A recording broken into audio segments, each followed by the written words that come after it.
صل على رسولنا صل على محمد صل على رسولنا صل على محمد صل على محمد صل على محمد صل على محمد صل على محمد صل على محمد صل.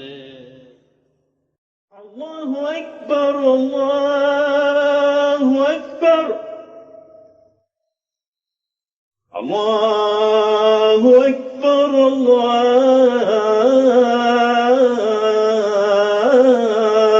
الله أكبر أشهد أن لا إله إلا الله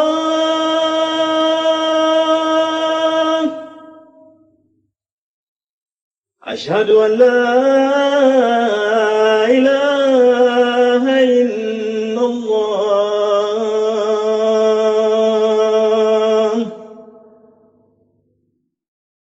أشهد أن محمدا رسول الله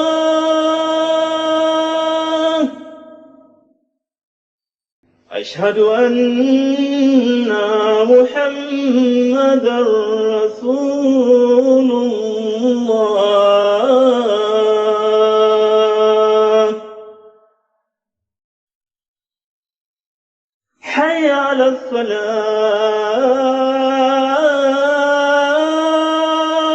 الصلاة حي على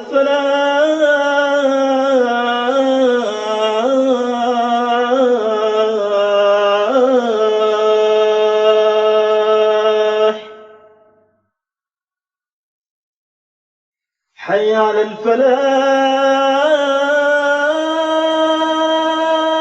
الفلاح حي على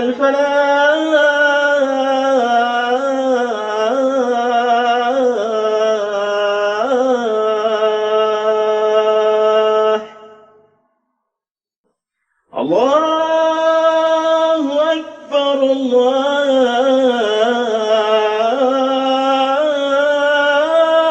الله أكبر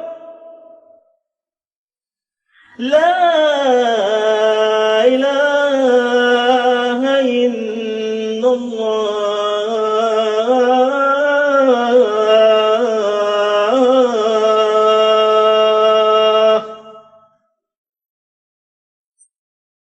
أشهد أن لا إله إلا الله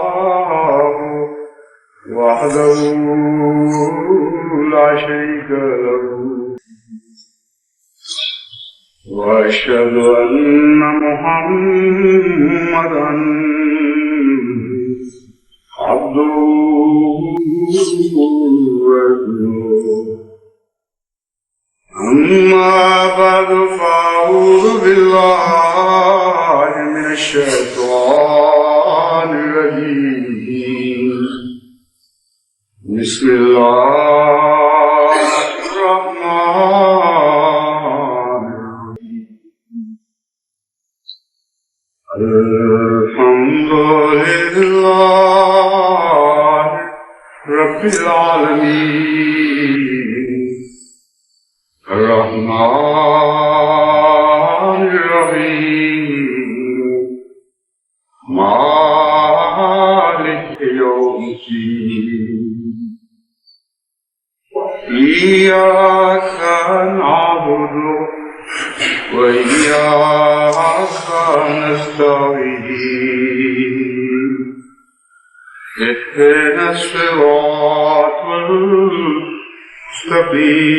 المستقيم صراط الذين أنعمت عليهم غير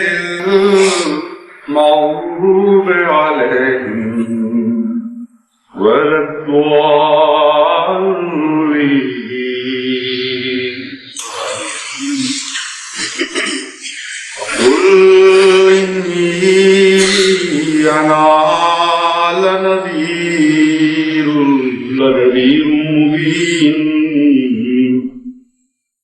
كما أنزلنا على المقتسمين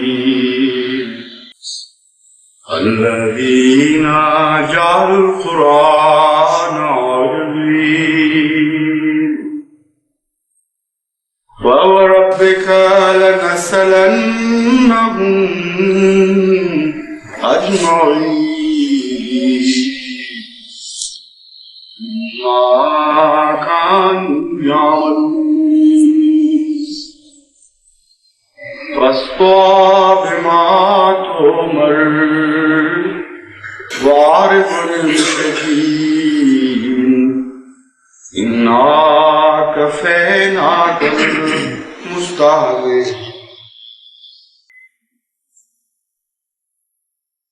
إنا كفيناك المستهزئين الذين يجعلون مع الله إلها آخر فسوف يعلمون ولقد نعلم أنك يضيق صدرك بما يقولون فسبح بحمد ربك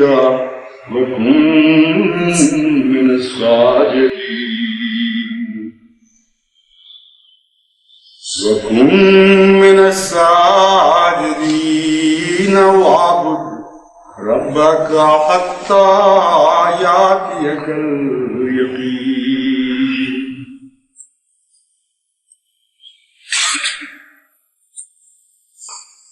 جیسا کہ اب آپ کو معلوم ہے بعض احمدی وکلاء نے اس عدالت میں ایک مقدمہ دائر کیا تھا جسے پاکستان میں شرعی عدالت کے نام سے معروف کیا جاتا ہے. اس کے بعد پہلوؤں پر تو میں نے پہلے روشنی ڈالی تھی کہ قرآن کریم معاملات میں فیصلوں سے متعلق کس عدالت کو شرعی سمجھتا ہے اور کسے غیر شرعی سمجھتا ہے، اور سوائے اس کے کہ عدل کی تعریف شرعی عدالت پر صادق آتی ہو، قرآن کریم سے اس کے سوا کچھ بھی استنباط نہیں ہوتا. لیکن جہاں تک عقائد کا تعلق ہے، نظریات کا تعلق ہے، قرآن کریم انبیاء کے سوا کسی شرعی عدالت کو تسلیم نہیں کرتا، اور انبیاء کے بعد پھر خدا کو حاکم الحاکمین قرار دے کر اس شرعی عدالت کی سپریم کورٹ قرار دیتا ہے. اور اس سلسلے میں قرآن کریم میں دونوں قسم کے احکامات ملتے ہیں. ایسے احکامات بھی جن کا تعلق بنی نوع انسان کے آپس کے معاملات سے ہے، اور اس میں قرآن کریم بار بار یہی ہدایت فرماتا ہے اگر تم میری نمائندگی کرتے ہو، اگر تم میرا خوف کرتے ہو تو پھر عدل سے فیصلے کرو. فیصلہ کرتے وقت ایک فریق ایسا بھی ہو جو تمہارا دشمن ہو، اور فیصلہ کرتے وقت ایک فریق ایسا بھی ہو جو تمہارا مذہبی دشمن ہو، اور جس نے تمہیں تمہارے اس بنیادی حق سے بھی محروم کر دیا ہو کہ تم اول البیت میں جا کر خدا کے نام پر حج کرو. اس سے زیادہ شدید مذہبی دشمنی کا ایک مسلمان کے لیے کوئی تصور نہیں.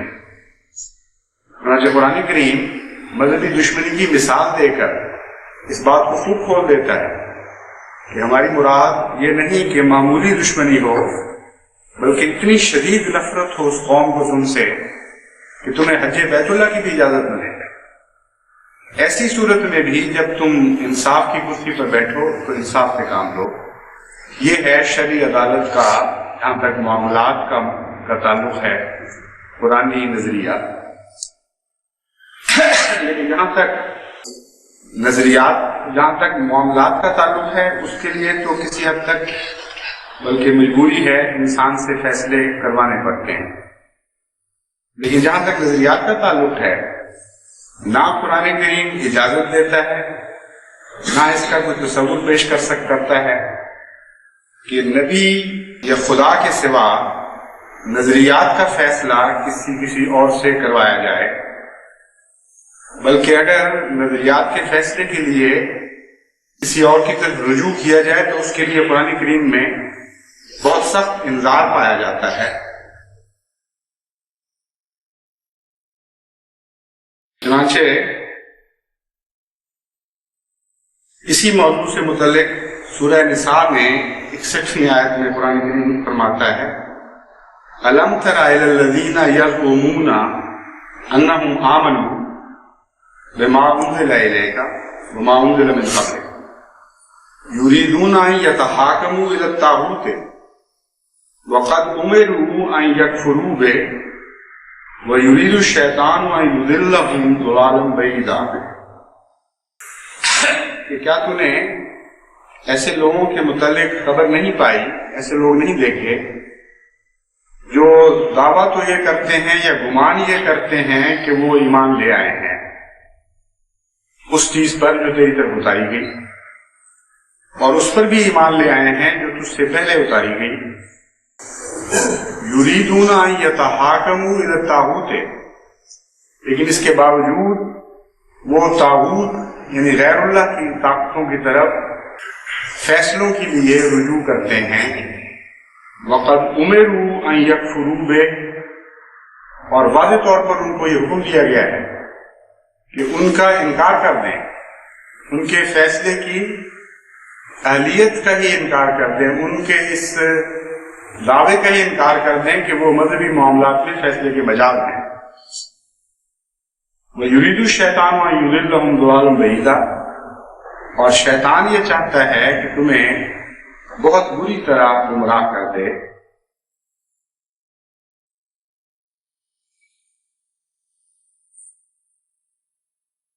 چنانچہ ان معاملات میں اللہ تعالیٰ انبیاء کو حکم قرار دیتا ہے، اور قرآن کریم میں بکثرت ایسی آیات پائی جاتی ہیں جن سے معلوم ہوتا ہے کہ تمام انبیاء خدا تعالیٰ کی طرف سے حکم بن کر آئے تھے، اور انبیاء کی تاریخ میں ہی ان کا حکم ہونا شامل فرما دیا گیا۔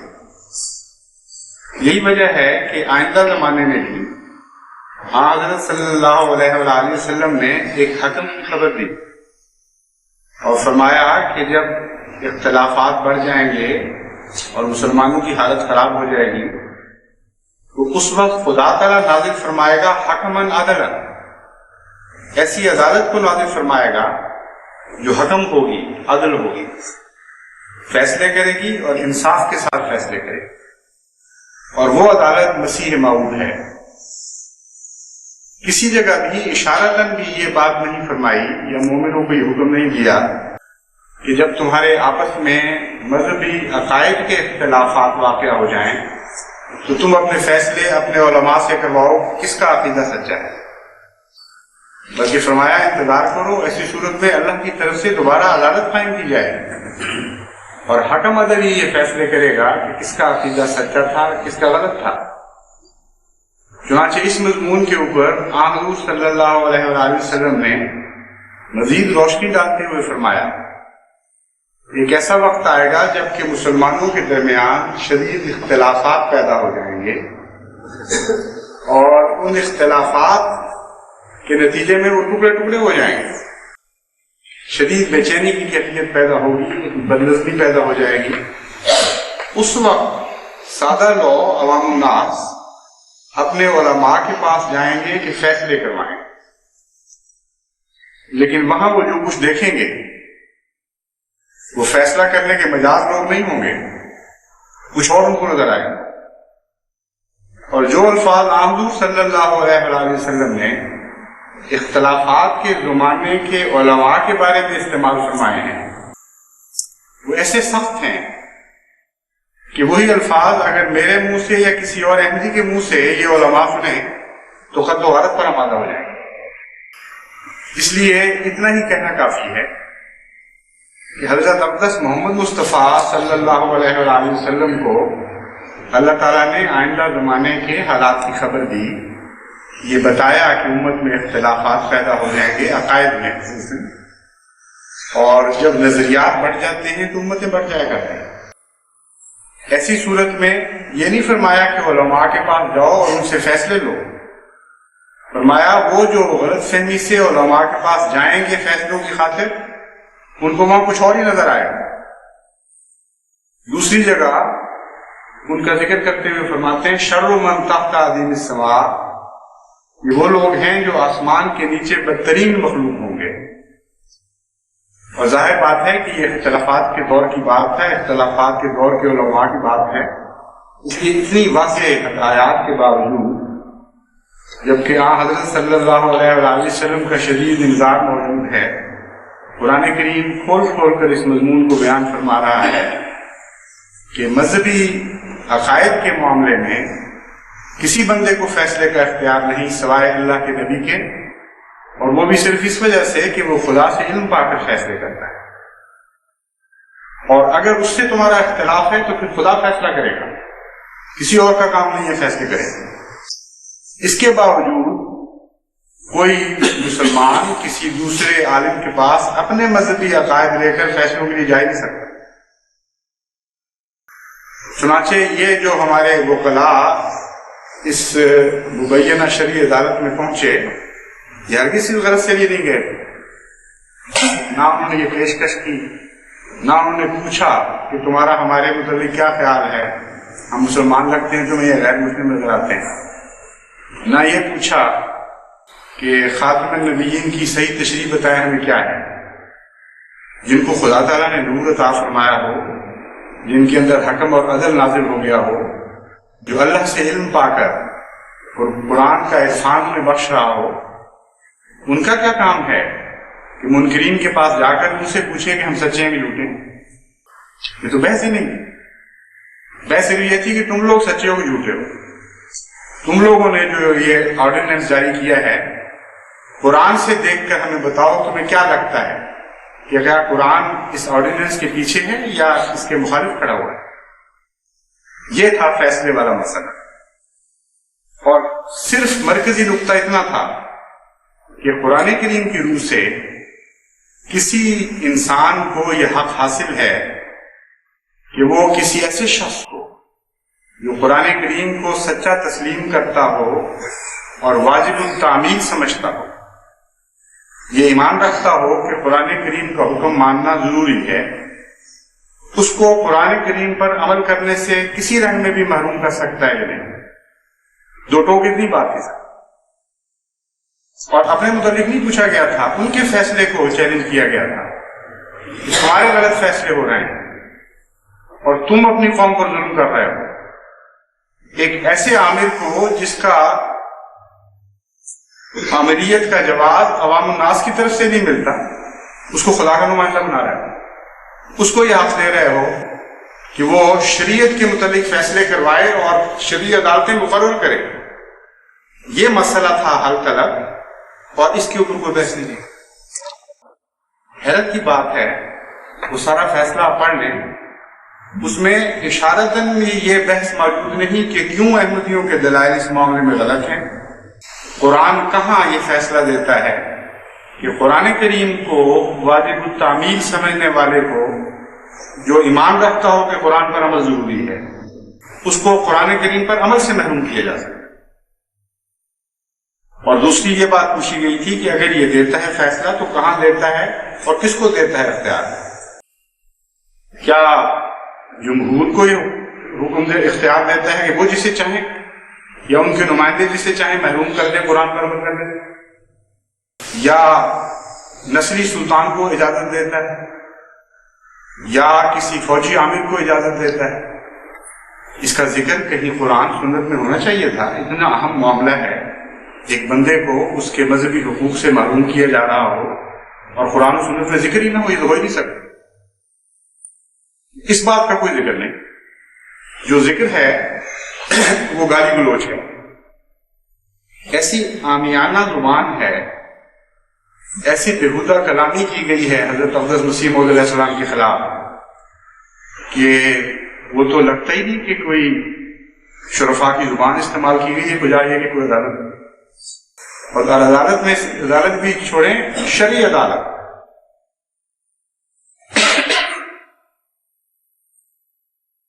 چنانچہ انہوں نے جو گالیاں حضرت اقدس مسیح موعود علیہ السلام کو گالیاں دے کر جو کہا ہے وہ یہ کہا کہ جھوٹا ہے، نعوذ باللہ، خدا پر افتراء کرنے والا ہے، مکار ہے، دھوکے باز ہے، اور اس لیے قرآن کریم حق دیتا ہے کہ جو قرآن کو سچا سمجھتے ہیں اس پر عمل نہ کریں۔ اگر دھوکے باز ہو کوئی اور اس کے ماننے والے ہدایت پا جائیں، نعوذ باللہ من ذالک، کوئی دھوکے باز ہو اور ماننے والے ہدایت پا جائیں اور قرآن پر عمل کا فیصلہ کر لیں، اگر یہی شکل بنتی ہے تو پھر وہ کہتے ہیں کہ نہیں، ہدایت نہیں اپنے پانے کی گئی۔ قرآن کریم کو سچا سمجھنے کا حق ہی تم سے چھین لیا جائے، اور سچا سمجھتے ہو تو خدا کا حکم ایک طرف ہوگا اور عامر وقت کا ایک طرف، اور عامر کی بات تمہیں ماننی پڑے گی، قرآن کو چھوڑنا پڑے گا۔ یہ فیصلہ کیا گیا ہے۔ دوسری دلیل ان کی اس سے بھی زیادہ دلچسپ ہے۔ دوسری دلیل یہ ہے کہ ظفر اللہ خان نے قائد اعظم کا جنازہ نہیں پڑھا۔ اس سے کیا تعلق اس بات کا کہ شریعت اسلامیہ کسی عامل کو اجازت دیتی ہے کہ نہیں کہ وہ قرآن پر عمل کرنے سے کسی کو معلوم کرنا؟ اگر یہ دلیل درست ہے تو پھر وہ لوگ جو قائد اعظم کو کافر اعظم کہتے تھے وہ تو ان کی طرف کھڑے تھے، وہی احرار تھے جو کل تک قائد اعظم کو کافر اعظم کہہ رہے تھے، اور ان میں سے کسی نے اس کا جنازہ نہیں پڑھا، بلکہ وہ تو لعنتیں ڈالنے والے لوگ تھے۔ وہ تو کہتے تھے سب سے بڑا ظلم کیا ہے اسلام پر جو پاکستان بنا دیا قائد اعظم، اور وہ قائد اعظم کو کافر اور اس کے پاکستان کو پلیدستان کہتے تھے۔ ان کے متعلق پھر کیا حکم ہوگا شرعی عدالت؟ نہ جنازہ پڑھنے والے سے اگر یہ سلوک کرتا ہے قرآن کریم کہ قائد اعظم کا جو جنازہ نہیں پڑھے گا اس کے متعلق پیشگوئی ہے کہ یہ اس سے ہو جانا چاہیے، تو پھر جو اس کو کافر اعظم کہتے ہیں، جو اس کے بنائے ہوئے ملک کو پلیدستان کہتے ہیں، ان کے متعلق بھی تو کوئی سلوک ہونا چاہیے۔ آخر وہ پھر نکالیں، کچھ آگے بڑھیں۔ واقعہ یہ ہے کہ پلیدستان کہنے والے آج زور لگا رہے ہیں کہ کسی طرح پلیدستان بن جائے، کیونکہ جو حرکتیں ہیں وہ پاکستان والی نہیں۔ پوری کوشش ہے کہ ہم بنا کے دکھا دیں اور بعد میں کہیں دیکھو ہم کہتے نہیں تھے کہ بلوچستان بنے۔ قائد اعظم مرحوم بیچارے نے تو پاکستان ہی بنایا تھا، لیکن اب ایسے لوگ اوپر آ گئے ہیں جو فیصلہ کر کے آئے ہیں کہ ہم نے اس کو بلوچستان بنا کے چھوڑنا ہے، کیونکہ جو رویہ ہے، جو طرز ہے، وہ ساری بھی۔ جہاں تک طرز کلام کی بات ہے، یہ طرز کلام تو وہی ہے جو گزشتہ زمانوں میں ہمیشہ سے خدا کے انبیاء کے مخالفین اختیار کیا کرتے تھے۔ چنانچہ قرآن کریم اس کا پورا ریکارڈ رکھتا ہے، ایک بڑی تفصیلی تاریخ بیان فرما رہا ہے۔ فرماتا ہے وَقَالَ الَّذِينَ كَفَرُوا إِنْ هَذَا إِلَّا إِفْكٌ افْتَرَاهُ وَأَعَانَهُ عَلَيْهِ قَوْمٌ آخَرُونَ وَقَدْ جَاءُوا ظُلْمًا وَزُورًا۔ فرماتا ہے کہ وہ یہ لوگ جو تیرا انکار کرتے ہیں کہتے ہیں ان ہاذا الا افک افتراہ، یہ تو بہت بڑا جھوٹ ہے جو اس نے اپنی طرف سے گھڑ لیا ہے، نہ خدا نے کلام کیا، نہ کوئی بات ہوئی، گھر بیٹھے خدا کی طرف باتیں منسوخ کرنے لگے ہیں۔ دیکھ لیجئے وہ نوائے وقت کے عنوانات پڑھ لیں اور جنگ کے عنوانات پڑھ لیں اور فیصلہ کریں کہ کیا اس زبان میں اس زبان میں کوئی فرق ہے۔ وقد جاؤ ظلم و زورا، فرماتا ہے یہ وہ لوگ ہیں جو ظلم لے کر آئے ہیں اور شدید جھوٹ بولتے ہوئے آئے ہیں، زور کے ساتھ آئے ہیں۔ وقالوا اساطیر الاولین اکتتبها فهي تملی علیہ بکرۃ واصیلا، اور وہ کہتے ہیں کہ قرآن اس قسم کے جھوٹے آتے چلے آئے، پہلے بھی آئے تھے بہت سے جھوٹے، ایسی باتیں ہیں ان کو اس کو تو پڑھانے والے پڑھایا کرتے تھے، اپنی طرف سے باتیں نہیں کرتے۔ پھر دوسری جگہ فرماتا ہے وَإِذَا تُتْلَىٰ عَلَيْهِمْ آيَاتُنَا بَيِّنَاتٍ قَالُوا مَا هَٰذَا إِلَّا رَجُلٌ يُرِيدُ أَن يَصُدَّكُمْ عَمَّا كَانَ يَعْبُدُ آبَاؤُكُمْ وَقَالُوا مَا هَٰذَا إِلَّا إِفْكٌ مُفْتَرًى وَقَالَ الَّذِينَ كَفَرُوا لِلْحَقِّ لَمَّا جَاءَهُمْ إِنْ هَٰذَا إِلَّا سِحْرٌ مُبِينٌ۔ دوسری ایک یہ بھی دلیل دی گئی ہے کہ ہمارے آباء و اجداد کے مذہب سے اکھیڑتے ہیں ہمیں، اور اس وجہ سے حق ہے ایک عامل کو جو تبلیغ ہو۔ ایک یہ دلیل قرآن کریم فرماتا ہے کہ یہ دلیل تو دشمن دین دیا کرتے ہیں، حق کے دشمن دیا کرتے ہیں، کیونکہ جہاں تک حق کا تعلق ہے اس کو تو تبلیغ سے کوئی خوف نہیں۔ حضرت صلی اللہ علیہ وآلہ وسلم آپ کے غلام تو نہیں تھے جو لوگ مکے میں آنے سے روکتے تھے کہ تم ہمیں آگے تبلیغ کرتے ہو ہم تمہیں ماریں گے۔ طائف والے کچھ اور لوگ تھے، ان کی شکلیں اور تھیں، وہ روکا کرتے تھے کہ ہمارے شہر میں نہیں آنا تم تبلیغ کرتے اور ہمارے آباء و اجداد کے دین سے ہمیں منحرف کرتے ہو۔ چنانچہ فرماتا ہے وَإِذَا تُتْلَىٰ عَلَيْهِمْ آيَاتُنَا بَيِّنَاتٍ، جب ان کے اوپر کھلے کھلے ہمارے نشان پڑے جاتے ہیں، قَالُوا مَا هَٰذَا إِلَّا رَجُلٌ، وہ کہتے ہیں کہ نبی وبی کوئی نہیں، انسان ہے صرف ایک عام تمہاری طرح کا، يُرِيدُ أَن يَصُدَّكُمْ عَمَّا كَانَ يَعْبُدُ آبَاؤُكُمْ، صرف یہ چاہتا ہے کہ تمہارے دین سے تمہیں منحرف کر دے، اس دین سے منحرف کر دے جو تمہارے باپ دادا مانتے چلے آئے۔ وَقَالُوا مَا هَٰذَا إِلَّا إِفْكٌ مُفْتَرًى، وہ کہتے ہیں کہ سوائے اس کے کہ یہ ایک جھوٹ ہے جو خود گھڑ لیا گیا ہو، اس کے سوائے اس کی کوئی حقیقت نہیں۔ اور وہ لوگ جنہوں نے انکار کیا، وہ جب حق ان کے پاس آیا تو انہوں نے یہ کہا ان ھذا الا سحر مبین، یہ تو جادوگری اور جھوٹ ہے، اس کے سوا کچھ بھی نہیں۔ پھر اور بھی بہت سے لفظ استعمال کیے گئے، مجنون، انکا انت لمجنون، یہ تو پاگل ہو گیا، یہ زندگی کے دوارے پڑھتے ہیں۔ اور غیروں نے بھی یہ آواز پکڑی، آج تک اسلام کے شدید دشمن گندا ذہن یہی باتیں حضرت صلی اللہ علیہ وسلم گزر استعمال کرتے ہیں۔ اس کثرت سے اس مضمون کی آیات ہیں کہ ناممکن ہے کہ ایک جگہ وہ ساری آیات پڑھ کر سنا دی جائیں، لیکن قرآن کریم جو جواب سکھاتا ہے وہ ایسا ہے جو ہمیشہ کے لیے ایک زندہ جواب ہے۔ جب بھی ایسی صورتحال پیدا ہو تو یہی وہ جواب ہے جو ہمیں دینا چاہیے۔ فرماتا ہے ہم یقولون افتراہ، اے محمد صلی اللہ علیہ وسلم کیا وہ یہ کہتے ہیں کہ تو نے جھوٹ بنا لیا، مفتری ہے؟ قل ان افتریتہ فلا تملکون لی من اللہ شیئا، اگر میں نے جھوٹ بنا لیا ہے تو یہ سوال نہیں ہے کہ تم مجھے مارو، سوال یہ ہے کہ تم بچانا بھی چاہو تو اللہ سے مجھے بچا نہیں سکتے۔ کیسا عمدہ جواب ہے، بیک وقت انسان کی دخل کی نفی کر دی گئی ہے دونوں طرف سے۔ حیرت انگیز کلام ہے، یہ نہیں فرماتا کہ ایسی صورت میں تم نہ مجھے مارو، اللہ مارے گا، فرماتا ہے کہ تم مارنا تو تمہارا کیا درکنار، اگر تم سارے میری حفاظت پر بھی معمور ہو جاؤ گے، اپنی ساری طاقتیں مجھے بچانے کے لیے استعمال کرو گے، تب بھی نہیں بچا سکو گے۔ هو عالم بما تفیدون فیہ، اللہ بہتر جانتا ہے جو تم بےہودہ سرائی کرتے ہو اور گندے کلام کرتے ہو۔ کفا بہ شہیدا بینی و بینکم، میرے اور تمہارے درمیان وہی کافی ہے گواہ، اللہ جو بہتر جانتا ہے کہ اس نے مجھے بھیجا ہے یا نہیں بھیجا۔ وہو الغفور الرحیم، اور وہ بہت مغفرت کرنے والا اور بہت رحم کرنے والا ہے۔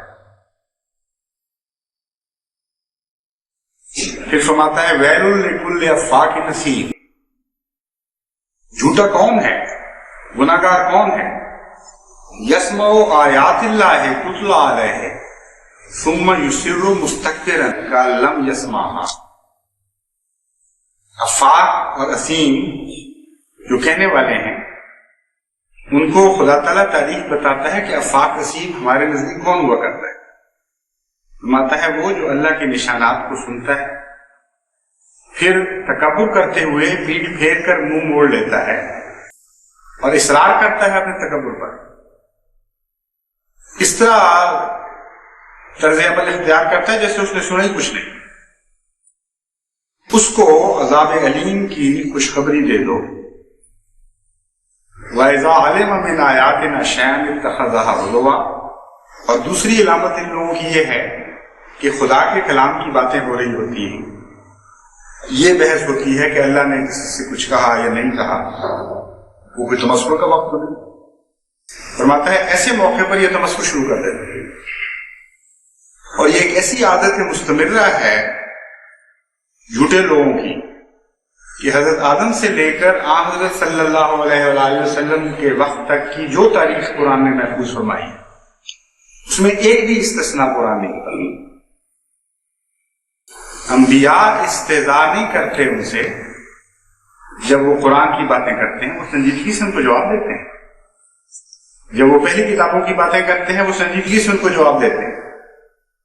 جب وہ مذہب اور دین آخرت اور ان سنجیدہ امور کی گفتگو کرتے ہیں حوالے دے کر کتب سے جن کا انسان کی زندگی اور بعد الموت سے تعلق ہے, وہ بڑی سنجیدگی سے اس کلام کا جواب دیتے. لیکن ایک گروہ ایسا ہے جو تمسخر سے پہچانا جاتا ہے, گندی گالیاں دینے والا, جھوٹ بولنے والا, تمسخر کرنے والا. فرمایا یہ وہ لوگ ہیں اولئک لہم عذاب مہین, ان کے لیے مہین عذاب مقرر ہے. مہین سے مراد ہے چھوٹا کر دینے والا, ذلیل اور رسوا کر دینے والا. حضرت مسیح موعود علیہ السلام کو بھی اللہ تعالیٰ نے الہام میں فرمایا انی مہین من اراد اہانتہ, میں اسے ذلیل اور رسوا کروں گا جو تجھے ذلیل اور رسوا کرنے کا ارادہ کرے.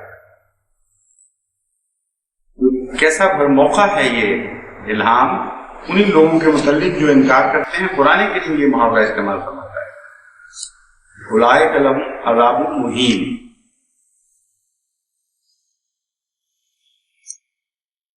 جہاں تک مسلمانوں کا تعلق ہے, ایمان لانے والوں کا تعلق ہے, قرآن کریم ان کے متعلق فرماتا ہے ان کان طائفۃ منکم آمنوا بالذی ارسلت بہ وطائفۃ لم یؤمنوا. ان کا اور غیروں کا مقابلہ جو چل پڑا, جو ایمان لے آئے, ان کے اور غیروں کے درمیان کیسے فرق ہوگا, کون فیصلہ کرے گا. اس کے متعلق قرآن کریم فرما رہا ہے ان کا نا طائفۃ منکم آمنوا بالذی ارسلت بہ. اے مگویا حضرت صلی اللہ علیہ وآلہ وسلم کی زبان سے اعلان کیا جا رہا ہے کہ اگر تم میں سے ایک گروہ اس بات پر ایمان لے آیا ہے جسے میں لے کر آیا ہوں, جس کی خاطر مجھے بھیجا گیا ہے, وطائفۃ لم یؤمن, اور ایک گروہ ہے جو نہیں مان رہا ہے. یہ شکل پیدا ہو گئی. جب بھی کوئی خدا کی طرف سے دعویٰ کرتا ہے تو دنیا پھر دو گروہوں میں بڑھ جاتی ہے, ایک ایمان لانے والا اور ایک نہ ایمان لانے والا. اس کا علاج کیا ہے؟ کوئی اعلان جنگ نہیں ہے, کوئی گالی گلوچ کا اعلان نہیں ہے. فرمایا فاصبروا حتی یحکم اللہ بیننا وہو خیر الحاکمین. تم پھر ایسے موقع پر صبر سے کام لو, انتظار کرو, کیونکہ ایسے موقع پر اللہ ضرور فیصلہ کیا کرتا ہے. جب تک خدا فیصلہ نہ فرما دے اب ان دو گروہوں کے درمیان کوئی لڑائی نہیں. خدا کے فیصلے کا انتظار کرو, وہ خیر الحاکمین, اور وہ بہترین فیصلہ فرمانے والا ہے.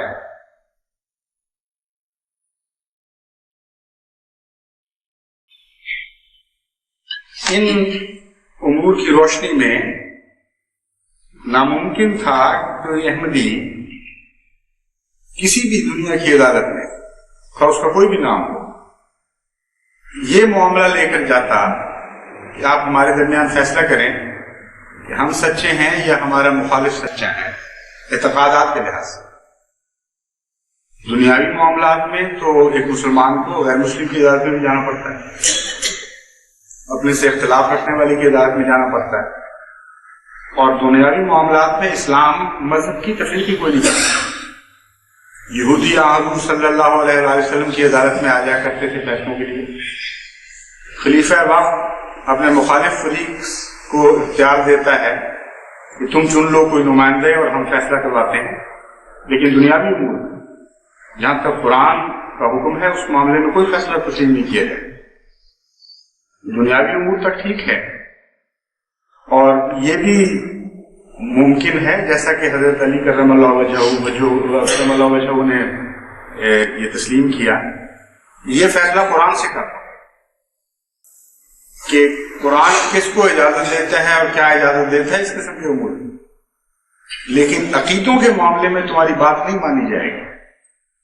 اگر اصول میں تم نے دخل دیا اور وہ اصول قرآن کی روح سے قرآن کی روح سے صحیح ثابت نہ ہو تو میں پابند نہیں ہوں کہ تمہاری بات مانوں۔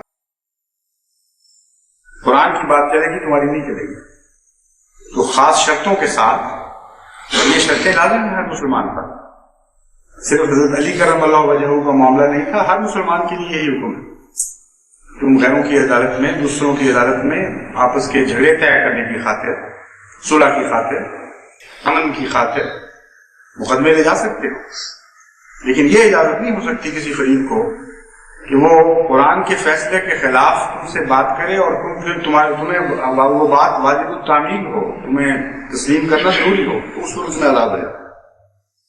بہرحال نہ وہ اس غرض سے گئے، نہ احمدی کسی دنیا کی عدالت کا حق تسلیم کرتا ہے، اور اصل موضوع کو چھوڑ کر بالکل بے تعلق باتیں اور گالی گلوچ شروع کر۔ یہ باتیں دیکھ کر مجھے جسٹس کیانی یاد آ گئے، بڑے وہ دلچسپ انسان تھے، بڑا اونچا ان کا علم بھی، ان کا عدالت کا مقام بھی، ان کا فہم، ان کی پہنچ، اور نہایت لطیف باتیں کرنے والے۔ انہوں نے مولوی کے متعلق بعض باتیں بیان کی ہیں۔ ان کا یہ ایمان تھا کہ مولوی جہاں بھی ہو، جس طرح بھی ہو، اس کا جو نام رکھ لو، جس زمانے کا ہو وہی رہتا ہے، کوئی تبدیلی نہیں۔ عدالت سے باہر ہو، عدالت کے اندر ہو، عادل کہلائے یا غیر عادل کہلائے، مولوی مولوی رہے گا۔ اور دوسرا ان کا یہ عقیدہ تھا کہ یہ ایک ایسی چیز ہے جس کا زمانے سے بھی تعلق نہیں۔ ان کا ایمان تھا کہ ہر زمانے کا مولوی ایک جیسے ہوتا ہے۔ چنانچہ اس مضمون کو اپنے خاص لطیف انداز میں بیان کرتے ہوئے وہ کہتے ہیں کہ زمانے بدل گئے اور بہت سی تبدیلیاں آ گئیں، نئے نئے مضمون آ گئے دنیا میں، اور بظاہر مولوی بھی بدل گئے۔ کہتے ہیں لیکن بظاہر بدلے، جہاں تک مضمون کا، استاد طلباء کا تعلق ہے، ان کی دلچسپیوں اور ان کے موضوعات کا تعلق ہے، ان میں کوئی تبدیلی نہیں۔ کہتے ہیں آج بھی ان کی دلچسپی کا مضمون روڑا ہی ہے، روڑے کو کس طرح استعمال کرنا ہے، صرف بدلی ہے تو اصطلاح بدلی۔ پہلے زمانے میں یہ بحث ہوا کرتی تھی کہ دائیں سے بائیں یا بائیں سے دائیں۔ ماڈرن مولوی یہ بحث کرتا ہے کہ کلاک وائز یا اینٹی کلاک وائز، اس کے سوا اور کوئی تبدیلی نہیں ہوئی مولوی۔ ان کے مضمون پر آپ غور کریں، یہ مذاق نہیں ہے، بڑا گہرا ایک مضمون بتایا گیا ہے ملائیت کے تصور کے متعلق۔ ملائیت کی حقیقت کیا ہے؟ وہ بھیس بدلتی رہتی ہے زمانے کے مطابق، اصلیت نہیں بدلتی، ایک رجحان ہے، ایک ذہنیت ہے، اس کا نام ملائیت ہے۔ چنانچہ اسی اصول کو اگر آپ چسپاں کر کے دیکھیں، ان کا مطلب یہ ہے کہ اگر قاضی شرح جس نے حضرت امام حسن اور حضرت امام حسین اور آپ کی آل پر فتویٰ دیا تھا، اس زمانے میں قاضی کہلاتا تھا، اگر آج پیدا ہوتا تو اس کا نام جسٹس ہوتا، لیکن جسٹس کہلانے سے اس کی شرحیت تو نہیں بدل سکتی۔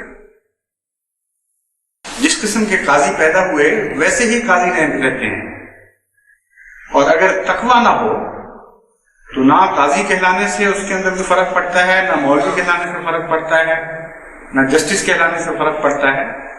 قرآن کریم تقویٰ کی شرط پیش کرتا ہے، تقویٰ کے بغیر کوئی بھی مضمون باقی نہیں رہتا۔ جہاں تک گالیوں کا تعلق ہے، ایک احمدی تو گالیوں کا جواب گالیوں سے نہیں دے گا.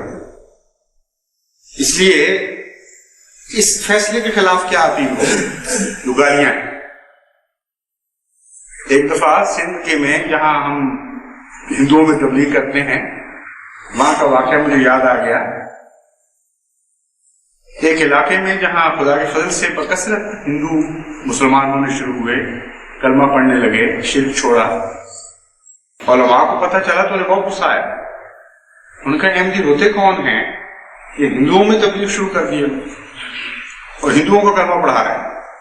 چنانچہ ایک جماعت اسلامی کے مولوی صاحب ایک گاؤں پہنچے جس کا نام پھول پورا ہے، اور وہاں ان کی آدھے سے زیادہ آبادی احمدی ہو چکی تھی اللہ کے فضل سے، اور نمازیں پڑھنے لگ گئے تھے، درود پر بھیجتے تھے حضور صلی اللہ علیہ وسلم پر، اور بچے بھی کلمہ پڑھتے تھے نہایت ہی پیاری آواز میں. تو مولوی صاحب وہاں پہنچے اور احمدیوں کے خلاف انہوں نے گندہ دہنی شروع کر دی.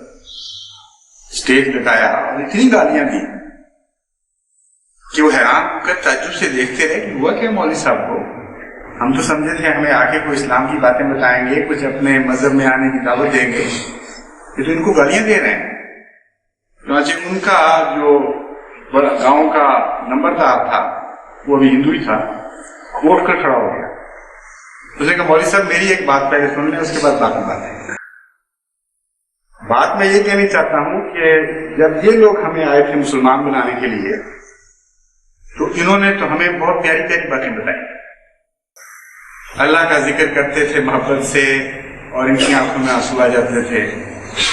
خدا کے پیار کی باتیں کرتے تھے، اپنے نبی کے پیار کی باتیں کرتے تھے، کہتے تھے خدا کا کوئی شریک نہیں اور محمد اس کا بندہ ہے، اس کا رسول ہے، اور سب نبیوں سے افضل ہے. اور پھر اسلام کے اخلاق کی باتیں کرتے تھے، کہتے تھے سب بھائی بھائی ہیں، کوئی دشمنی نہیں، کوئی نفرت نہیں. ان باتوں نے ہمارے دل جیتنے شروع کیے. اگرچہ میں ابھی تک مسلمان نہیں ہوا، لیکن میرا گاؤں میری آنکھوں کے سامنے مسلمان ہو رہا ہے، اور میں نے کبھی نہیں روکا کسی کو، کیونکہ ایک بھی ایسی بات نہیں جس پر مجھے اعتراض ہو، اس لیے میں نے نہیں کوئی دخل دیا. لیکن آج آپ ایک اسلام کا تصور لے کے آئے ہیں اور اس میں آپ گندی گالیاں دے رہے ہیں. تو اگر سچائی کی یہ دلیل ہے تو اس نے کہا کہ پھر میرا لڑکا میرے پاس ہے، میں اس کا دوسری طرف اسٹیج لگوا دیتا ہوں اور گالیوں میں اس سے مقابلہ آپ کر رہے ہیں. لیکن شرط یہ ہے کہ اگر بیٹا جیت گیا تو آپ ہندو ہو جائیں، اور اگر آپ جیتے تو پھر یہ میں اور میرا بیٹا مسلمان ہو جائیں گے، کیونکہ گالیوں کے سوا دلیل ہی کوئی نہیں دے رہا. یہ بھی اس کی خوش قسمتی تھی کہ مولوی صاحب نہیں مانے یہ بات، ورنہ جس قسم کی زبان استعمال کرتے ہیں اس بیٹے نے ہاتھ.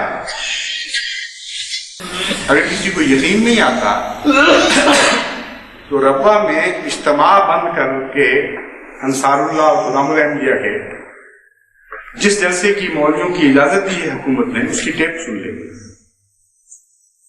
اس قدر گندہ دہنی ہے، اس قدر جھوٹے الزامات اور اتہامات کو تو آپ ایک طرف چھوڑیں.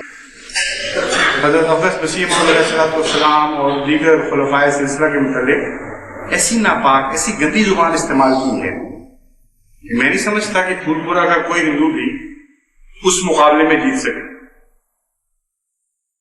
یہ حالات ہو چکے ہیں، یہاں تک قوم پہنچ رہی ہے، اس کو نظر نہیں آ رہا کہ ہم کہاں چلے گئے ہیں، کیا ہمارا حال ہو چکا.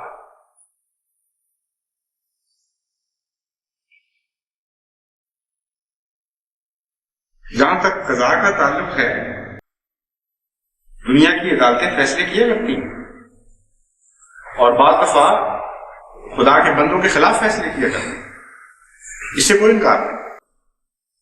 لیکن حاکم الحاکمین کے فیصلے بھی ضرور پیچھے آیا کرتے ہیں، اور جب خدا کا فیصلہ نافذ ہوتا ہے تو پھر قوموں کا کچھ بھی باقی نہیں رہتا. ان مخالف قوموں کا جو تکبر میں آ کر اللہ اور اس کے بندوں کے خلاف فیصلے دیتے ہیں. چنانچہ سورہ طٰہٰ میں ایک اسی قسم کے فیصلے کا ذکر ہے.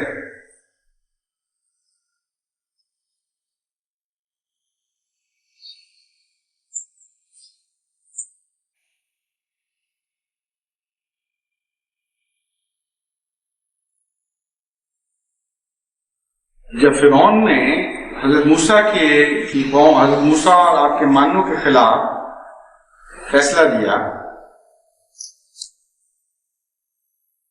اس وقت انہوں نے جواب یہ دیا فقض ما انت قاض انما تقتضی هذه الحیات الدنیا، کہ جو تیرا چاہتا ہے فیصلہ کر لے، فقض ما انت قاض. اور یہ بہت ہی عمدہ طرز کلام ہے، نہایت ہی پیارا اور فصاحت و بلاغت کا ایک عظیم الشان مرقع ہے. فقض ما انت قاض، اس کا عملاً یہ معنی بنتا ہے کہ جس فیصلے پر تو تلا بیٹھا ہے، قاضن انہیں کرنا ہی کرنا ہے، وہ ظاہر کر دے اس فیصلے کو. مراد یہ ہے کہ تو عدالت کی کرسی پر نہیں بیٹھا ہوا، تو نے ایک بہانہ بنایا ہے، تمسخر ہے فیصلوں کے ساتھ، اور پہلے سے ہی نیت ہے تیری ایک فیصلہ دینے کی. فقض ما انت قاض، جس فیصلے کی تو نیت لیے بیٹھا ہے، جو تو نے کرنا ہی ہے، کر دے اس کو. انما تقتضی هذه الحیات الدنیا، تو صرف اس دنیا کا فیصلہ کر سکتا ہے، اس سے آگے کرے گا. چھوٹی سی آیت میں ایک حکمتوں کا سمندر بند ہے. انما تقتضی هذه الحیات الدنیا میں ایک تو یہ ماننا ہے کہ اس دنیا کے معاملات میں تو تیرا زور چل جائے گا، ہمیں سزائیں بھی مل جائیں گی، ہمارے خلاف کچھ بد ارادے ہیں جن پر عمل کیا جائے گا، لیکن اس سے زیادہ کا تیرا زور کوئی نہیں. اور دوسرا معنی یہ ہے کہ تو دنیا کی چیز ہے، دنیا کے معاملات کے فیصلے کر سکتا ہے، مذہب کے ساتھ تیرا تعلق بھی کوئی نہیں. اس دنیا کی باتیں کر، ٹھیک ہے، لیکن مذہب میں کیا تعلق ہے تیرا؟ دنیاوی جو سلطنتوں کو، دنیاوی بادشاہتوں اور عدالتوں کو مذہب کے معاملے میں دخل اندازی کا کیا حق ہے؟ اور اگر وہ کریں گے تو اس دنیا میں ان کا فیصلہ رہ جائے گا. قیامت کے دن دنیا کا کیا ہوا کوئی مذہبی فیصلہ آگے نہیں کر سکتا. حاضر حیات الدنیا نے بتایا کہ تیرے فیصلوں کی پہنچ یہاں تک ہے، قبر سے آگے تیرا فیصلہ نہیں گزر سکتا. اور پھر حاکم الحاکمین کے ہاتھ میں فیصلہ چلا جاتا ہے. چنانچہ خدا تعالیٰ سورہ ہجر میں فرماتا ہے وَقَضَيْنَا إِلَيْهِ ذَلِكَ الْأَمْرَ،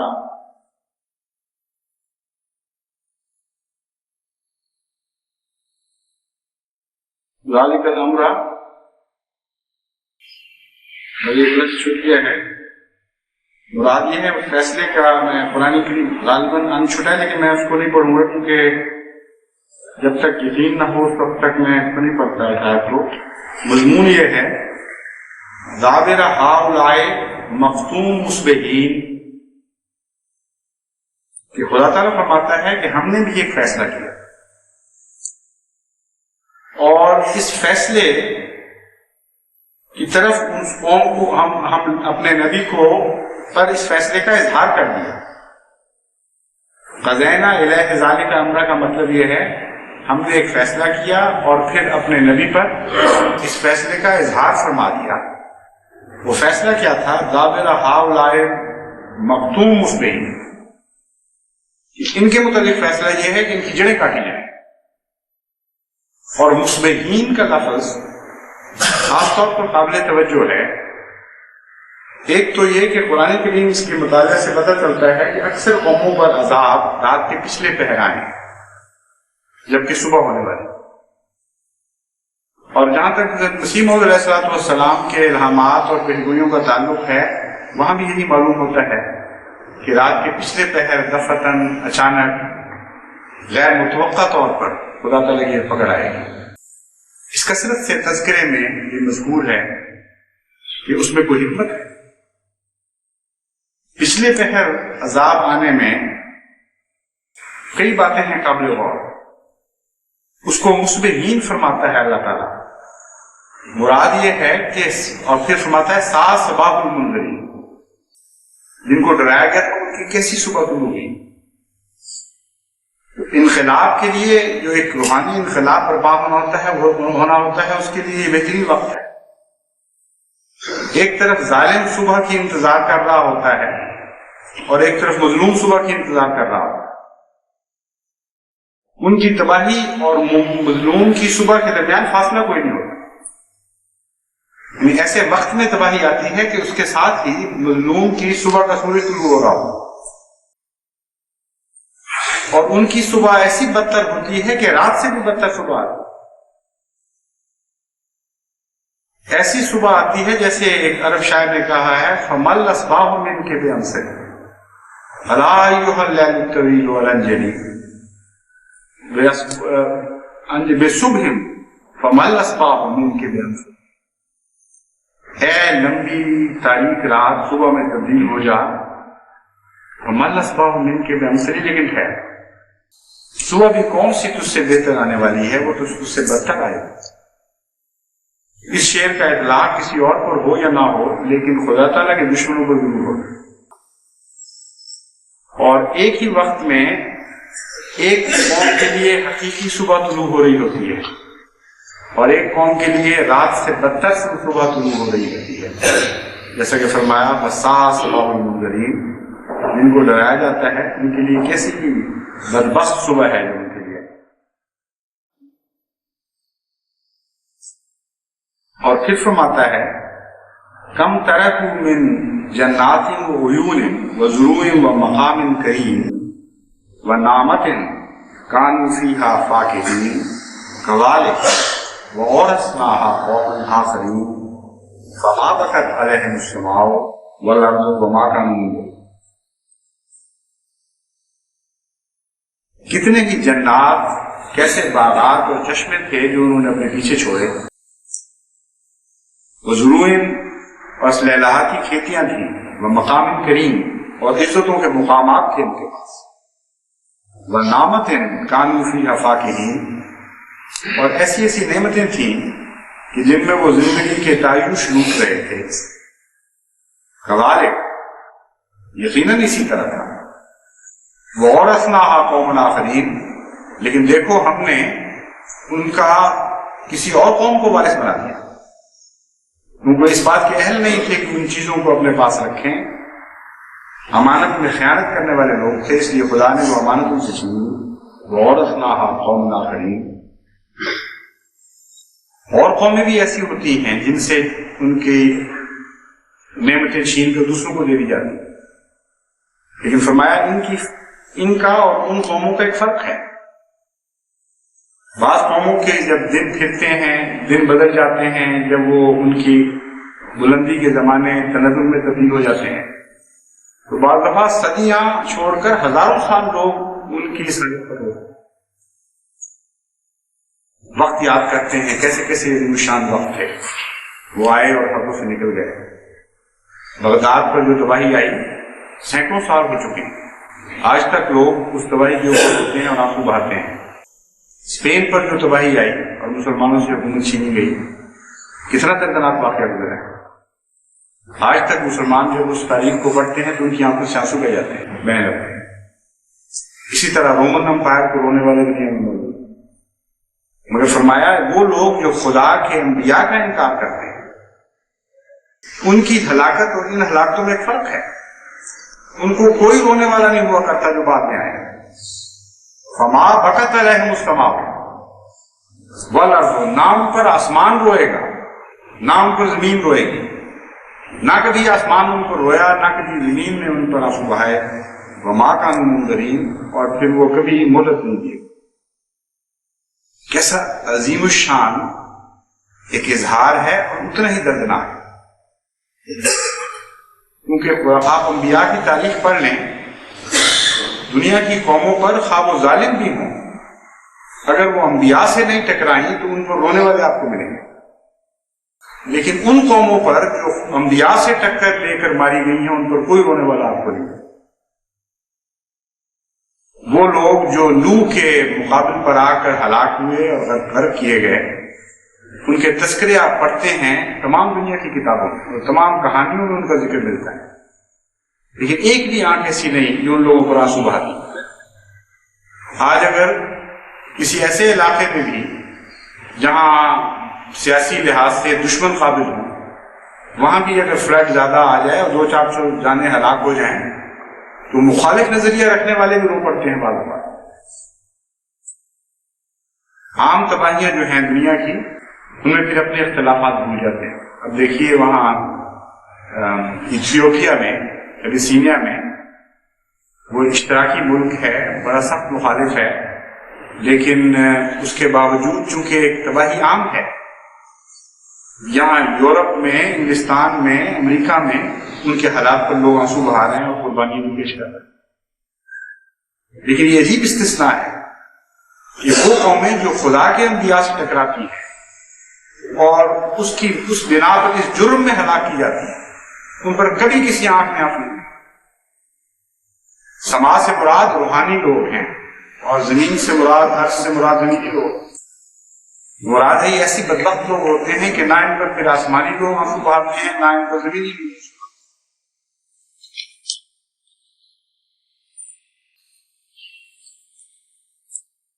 بس جہاں تک جماعت احمدیہ کا تعلق ہے, ہم نے تو مذہب قرآن سے سیکھا ہے اور یہی ہمارے لیے کافی. قرآن جس مذہب کی تاریخ پیش کر رہا ہے وہی تاریخ ہے جو ہمارے لیے ایک سند ہے, اور اگر ہماری تاریخ بھی اسی خون سے لکھی جائے جس خون سے پہلے انبیاء کے ماننے والوں کی تاریخ لکھی گئی تھی تو یہ بہت ہی بابرکت مقام ہوگا, بہت ہی عزت اور شرف کا مقام ہوگا. لیکن اس تاریخ پر ہم قرآن کریم کی زبان میں لعنت ڈالتے ہیں جو انبیاء کے منکرین کی تاریخ ہے. وَبُعْدًا لِقَوْمِ الظَّالِمِينَ, ہلاکت ہو, لعنت ہو ان لوگوں پر جنہوں نے ظلم کی راہ اختیار کی.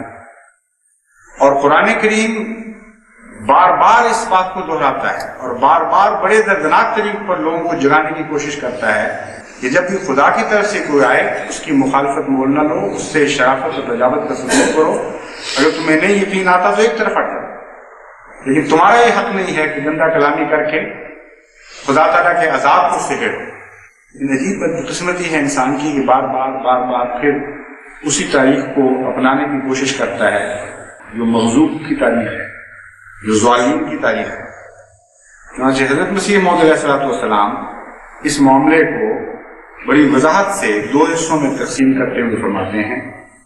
خدا تعالیٰ کا اپنے مجرموں سے دو قسم کا معاملہ ہے اور مجرم دو قسم کے ہیں. ایک وہ مجرم ہیں جو حد سے زیادہ نہیں بڑھتے اور وہ نہایت درجہ کے تعصب سے ضلالت کو نہیں چھوڑتے, مگر وہ ظلم اور ایذاء کے طریقوں میں ایک معمولی درجہ تک رہتے ہیں اور اپنے جور و ستم اور بے باکی کو انتہا تک نہیں پہنچاتے. بس وہ تو اپنی سزا قیامت کو پائیں گے اور خدائے علیم ان کو اس جگہ نہیں پکڑے گا. ان کی روش میں حد سے زیادہ سختی نہیں, لہذا گناہوں کی سزا کے لیے صرف ایک ہی دن مقرر ہے جو یوم المجازات ہے اور یوم الدین ہے اور یوم فصل کہلاتا ہے. دوسری قسم کے وہ مجرم ہیں جو ظلم اور ستم اور شوخی اور بے باکی میں حد سے بڑھ جاتے ہیں اور چاہتے ہیں کہ خدا کے معمولوں اور رسولوں اور راست بازوں کو درندوں کی طرح پھاڑ دیں اور دنیا پر سے ان کا نام و نشان مٹا دیں اور ان کو آگ کی طرح بھسم کر ڈالیں. ایسے مجرموں کے لیے جن کا غضب انتہا تک پہنچ جاتا ہے, سنت اللہ یہی ہے کہ اسی دنیا میں خدا تعالیٰ کا غضب ان پر بھڑکتا ہے اور اسی دنیا میں وہ سزا پاتے ہیں علاوہ اس سزا کے جو قیامت کو ملے. بس اب تو وقت ایسا آ رہا ہے جیسا کہ میں نے بار بار توجہ دلائی تھی, آخر تک پھر میں جماعت کو توجہ دلاتا ہوں کہ اس وقت غضب کو جوش میں لانے کا وقت نہیں ہے, رحم کو جوش میں لائیں. کیونکہ غضب کو جوش میں لانے والی حرکتیں تو جو قوم کر رہی ہے وہ کر ہی رہی ہے. یہ وقت بددعاؤں کا نہیں ہے, یہ وقت اس دعا کا ہے کہ اللہ رحم فرمائے ہمارے ہم وطنوں پر اور چند بدقسمتوں کے نتیجے میں قوم کو سزا نہ ملے. اس تیزی سے حالات گندگی کی طرف بڑھ رہے ہیں اور بے حیائی اور گستاخی اور بے باکی اس طرح سر اٹھا رہی ہے کہ دن بدن مجھے تو یہ خوف پیدا ہو رہا ہے کہ اس ملک کی اس ملک پر کب اور کیا آفت ہوگی، اور جو اس آفت کو لانے میں زور لگا رہے ہیں ان کو فکر ہی نہیں، یعنی ان کی فکر بھی ہمیں اٹھا کرنی پڑ رہی ہے۔ اس لیے جماعت کو میں پھر تاکید کرتا ہوں، ایک تو صبر کا دامن ہاتھ سے نہ چھوڑیں، یہ نہ ہو کہ جماعت کی طرف منسوب ہو سکے کہ جماعت نے بے صبری کے نتیجے میں ایسے حالات پیدا کر دیے کہ اس کے نتیجے میں ملک کی شامت آئی۔ حتی المقدور صبر سے کام لیں اور صبر پر قائم رہیں۔ اور دوسری بات یہ ہے کہ جہاں تک ممکن ہو، جہاں تک پیش چلے، بس چلے، اپنی قوم کے لیے دعا کریں، اور جو پاکستانی نہیں ہے وہ پاکستان کے لیے دعا کریں، آخر انسان ہے وہاں بس۔ بھاری اکثریت ان میں سے مظلوموں کی ہے، بھاری اکثریت ناواقفوں کی ہے، ان کو کچھ پتہ نہیں ہے کہ کیا ہو رہا ہے۔ جو اخبار جو کچھ لکھ رہے ہیں، جو مولوی کی آواز سنتے ہیں، بیچارے اپنی معصومیت میں وہ ماننے لگ جاتے ہیں۔ اس لیے ان کا معاملہ غفلت کا ہے، بے ارادہ ظلم کرنے والے تھوڑے لوگ ہیں، ان کے لیے دعا کریں۔ اگر سچی انسانیت ہے تو کسی کے دکھ میں اس کی سزا میں مزہ نہیں آیا تھا۔ استغفار کی کیفیت تو پیدا ہوتی ہے، اللہ کا خوف بڑھ جاتا ہے، لیکن بعض دفعہ جو ائمۃ الکفر ہیں ان کے لیے ضرور استغفار کے ساتھ ایک لذت بھی پیدا ہو جاتی ہے۔ چنانچہ قرآن کریم ان صورتوں کا بھی ذکر فرماتا ہے کہ جب بہت حد سے زیادہ بڑے ہوئے لوگوں پر خدا تعالیٰ کی پکڑ آتی ہے، اس دن مومن جو ہیں وہ فرح محسوس کرتے ہیں۔ یوم یفرح المومنون، ان کی طبیعت کشادہ ہو جاتی ہے، بشاش ہو جاتی ہے۔ لیکن عام حالت میں، عام حالت میں عذاب اور سزا کے اوپر مومن کا دل اٹھتا ہے اور اپنے بھائی کی تکلیف سے دکھ محسوس کرتا ہے۔ اس لیے اس فرق کو ہمیشہ محفوظ رکھیں۔ اور جہاں تک لاہے عمل کا تعلق ہے، میں بار بار بتا چکا ہوں آپ کو، ہمارے لیے وہی لاہے عمل ہے جو قرآن کریم میں پیش فرمایا ہے۔ فرماتا ہے اِنَّا كَفَيْنَاكَ الْمُسْتَهْزِئِينَ، اے محمد صلی اللہ علیہ وسلم، اس سے مذاق کرنے والے، استہزاء کرنے والوں کے لیے ہم دس۔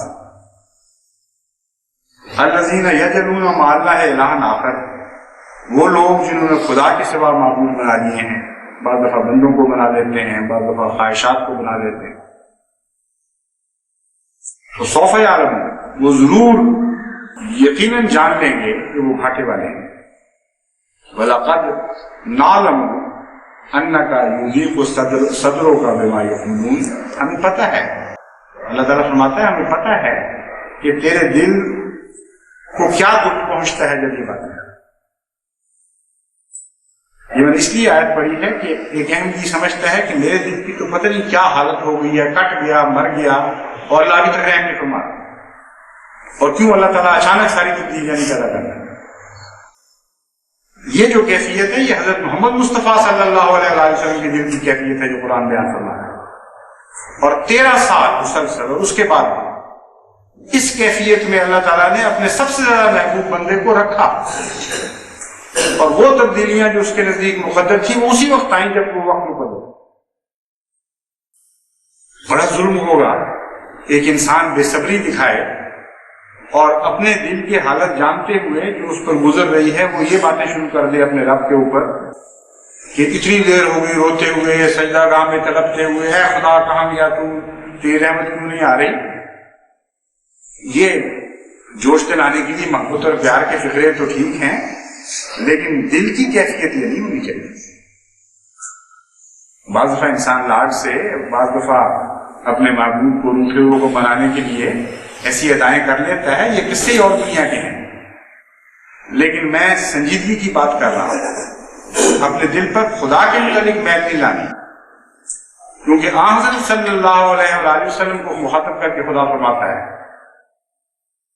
وَلَقَدْ نَعْلَمُ أَنَّكَ يُضِيقُ صَدْرُكَ بِمَا يَقُولُونَ، ہم جانتے ہیں، ہمیں پتہ ہے کہ تیرے دل پر کیا گزر ہے، اور اس سے زیادہ کسی دل پر نہیں گزر سکتا جو حضرت محمد مصطفیٰ صلی اللہ علیہ وسلم کے دل پر۔ غیروں کا غم جیسا کہ قرآن سے ثابت ہے، اور اپنوں کا غم جن کے متعلق فرماتا ہے رؤوف الرحیم۔ کبھی کسی انسان کے متعلق خدا تعالیٰ نے کسی کتاب میں یہ گواہی نہیں کہ وہ رؤوف الرحیم، یہ خدا کی صفات ہے۔ اور حضرت صلی اللہ علیہ وسلم کے متعلق فرماتا ہے بالمؤمنین رؤوف الرحیم. جھوٹا ہے وہ دعوے دار جو یہ کہتا ہے کہ میں محمد مصطفیٰ صلی اللہ علیہ وسلم سے زیادہ کسی سے پیار کرتا ہوں. ماؤں سے بڑھ کر پیار ممکن ہے لیکن محمد مصطفیٰ صلی اللہ علیہ وسلم سے بڑھ کر پیار ممکن ہے. اس دل پر کیا گزرتی ہوگی جب صحابہ کو سمجھ. اور اس صورتحال کو بیان کر کے تلقین کیا فرماتا ہے اللہ تعالیٰ؟ فسبح بحمد ربک وکن من الساجدین. رب سے شکوہ نہیں کرنا، رب کی حمد میں پہلے سے بڑھ کر مصروف ہو جائے. جو حالت گزر جائے تیرے دل پر، سب بحمد ربک، اپنے رب کے حمد کے گیت گاتا چلا جا، وکن من الساجدین، اور ہمیشہ سجدہ ریز رہے. خدا کی رضا کے حضور اپنا سر اطاعت جھکائے رکھ.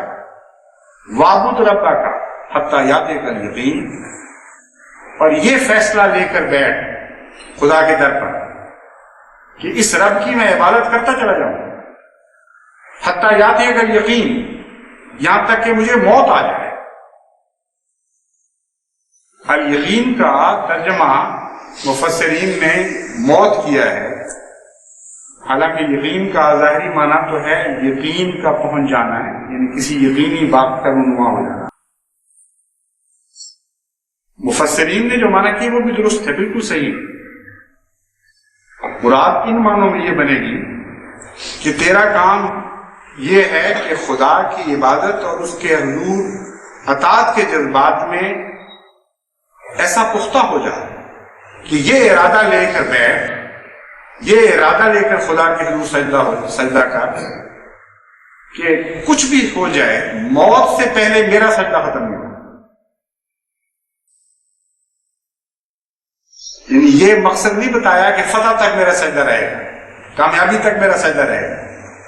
فرمایا موت تک سجدہ ہے یہ. اس موت سے پہلے جو تو دکھاتا ہے تیری مرضی ہے، دکھا یا نہ دکھا، لیکن میری فطرت کے ساتھ میرے ارادے کے ساتھ اس کا کوئی تعلق نہیں.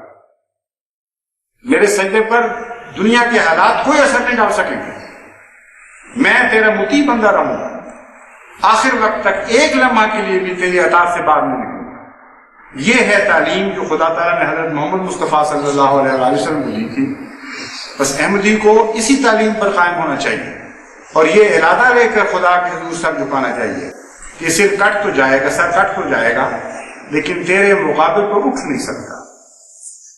جس قسم کی بھی ابتلا ہے، موت کے آخری سانس تک ہم حاضر ہیں ہمارے آقا، جس طرح چاہے تو.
اور اس کے بعد ایک جنازہ ظاہر ہوگا. عبدالخالق صاحب لدھیانی کراچی کے ہیں، وہ بہت ہی کام کرنے والے، ان کی وفات ہوئی تھی اور جنازہ رکھا لے جایا گیا، لیکن اس وقت زیادہ لوگ شامل نہیں ہوتے خاص تھی ان حالات میں، کیونکہ آپ نے منع کیا تھا. میں نے جنازہ ظاہر کی کافی مجھے کہا رکھا تھا کہ میں کسی سے اور اللہ رحمت فرمائے. بہت سی سجائی آتی ہے. ایک دفعہ وہ بندہ